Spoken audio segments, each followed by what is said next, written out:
Good day, everybody.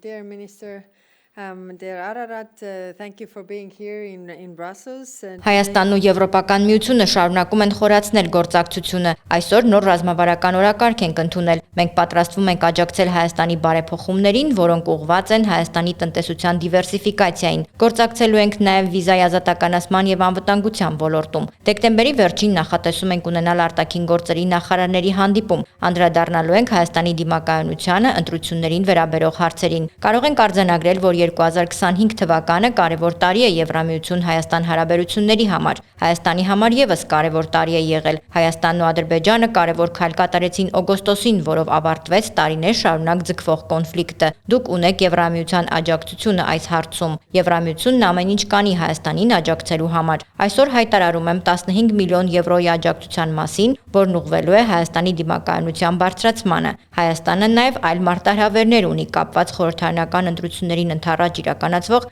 ապատեղեկատվական արշավների հետ։ Այս մարտահրավերների առաջ միայնակ չեք։ Մենք պատրաստ ենք աջակցել ձեզ։